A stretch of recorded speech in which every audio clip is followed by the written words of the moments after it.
and gentlemen, are going to do a shove back to accommodate one of the passengers. So while we're waiting, I'm not going to keep you out here forever. I know it's hot, but I want you to think about that crew up in the cab right now.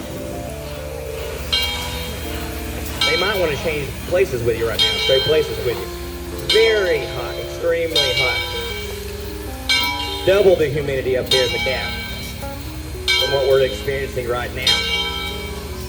We're glad to have you out with us this afternoon. It's great to see such a good crowd. We have a lot of history to talk about. We've talked about some of it now. We'll talk about some of it now. We have some history provided on the train as well as our backshop tour in a few minutes. But I want you to understand, this is not meant to be a history lesson. You're not going to have a quiz at the end. You're not going to have to take a test to pass your final exam. We just want you to come back and continue to enjoy your history each and every year. So with that being said, I hope you understand today my purpose is not to give you a history lesson. It's to provide a little bit of enthusiasm, kind of get you hooked on the history we have here. A lot of people are not into necessarily the mechanics of our locomotives, but just think about the history. Some of the people who have ridden on these trains, famous people, presidents. This is a mode of transportation that changed everything about the world as we know it. So this is your history. It belongs to you. And I just so happen to get the opportunity to share your history with you. Now, the table we're going to use today to get our engine turned around was originally built in 1916. So this is a 1916 turntable. It's 80 feet long, and it weighs about 80 tons, and the locomotive is right around 150 tons. Okay, now think about those weights, and sometimes people can get a general understanding on how heavy that really is. But think about turning that weight around by hand, because this table, and many like it, before they were motorized, they were having to turn these engines around by hand. Now, it includes the table weight as well. So just to give you an understanding, for kids and adults alike, an average school bus weighs 13 tons. This is 80 tons of just turntable. And then you have the added 150 tons of locomotive. Now, it sounds impossible when you hear it, but it's possible, but you have to get your weight of your locomotive that particular day. Getting it turned around, you have to get the weight of the locomotive balanced on the turntable. This is an Armstrong table, just like it sounds. You have poles extending from both ends of this table. You have to have about 4 in the crew. I need about 4 of you just to say we have an issue, because I'm hot and I'm going to let you do all the work to break down the motor. We're going to take you to be able to turn it around, right? We have a 25 horsepower motor to do that, but they would be turning these engines by hand. Now, even with a motor, it's difficult for us to turn this engine if we don't get it balanced. Now, when the engine pulls onto the turntable, once it gets balanced, the bounce point will be very evident when the table drops down, becomes flush with this rail just on the other side of the turntable itself. This was originally, this table, built in 1916, as I mentioned, built for the Central Georgia Railway and installed in Macon, Georgia for their locomotive shop.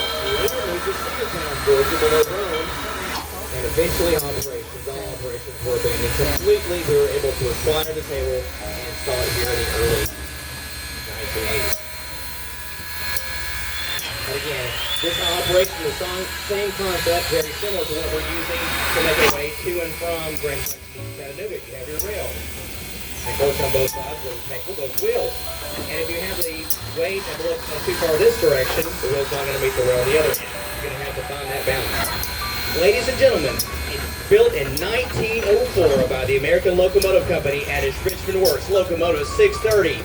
Originally built as a simple K-class, later rebuilt and modified with that water feeder to a KS1 consolidation. It's only one of 2 that it still exists that were built for the Southern Railway, that class. The wheel arrangement on this locomotive is that of a 280. When you read about or view the description of a steam locomotive, you're always going to see a prefix of numbers. Watch for the end to drop down. We just dropped, we're ready to go. The balance has been made, and now we're ready to get the table turned around for you. And as we begin turning the table, we'll talk about wheel arrangement. Now, wheel arrangement, the formula is you look at wheel sets, two or more things that look alike. So you start the run of your Locomotive 630, you start counting the set of two. Those two smaller lead or pilot wheels. Start walking back, you see a larger set of wheels. Those drivers, 4 on both sides. Those sets of 4 equal 8 and 0 underneath the cab. Whereas our 4501, the other operational steam right over there in the yard, is a 282. But you can see 4th row, 484, 210-2. Those all represent the wheel arrangement. This locomotive was originally serving Southern Railway, built in 1904 all the way up to the 50s when it was sold to the smaller operating line, the East Tennessee and Western North Carolina. It operated on that line for many, many years because if you were a major operating railroad, you didn't want to have anything to do with steam once diesel power becomes available because steam locomotives, very simply put, are dirty. They require a lot of maintenance and upkeep, much less with a diesel locomotive. Ironically enough, the Southern Railway sells this to the East Tennessee and Western North Carolina and approaches later in the 60s that same railroad wanting this locomotive back, because steam excursions in the 60s become popular again, and to capitalize on that popularity, Southern goes back and offers up as a swap 2 newer diesel locomotives, and that railroad was more than happy to oblige and take those and swap this locomotive in the 722, currently unrestored North Carolina, to get it back. It survives. So they either survived being sold secondhand occasionally, or someone had the foresight for preservation. We've spotted up on track 2. That's going to allow us to pull the engine off track 2 while our coaches are sitting there on track 1. The engineer will get the locomotive all the way to the other end of the yard. Once he passes by the switch, we'll bring it down to a stop. Switch back to track 1, back up, recouple. We'll have the engine on the opposite end of the train. Now, if you'd like to see the rest of our tour, I'll take you over to our back shop. That red flag marking there on the end of our train, I'll meet you down there in just a few moments as soon as the engine gets clear of the walkway.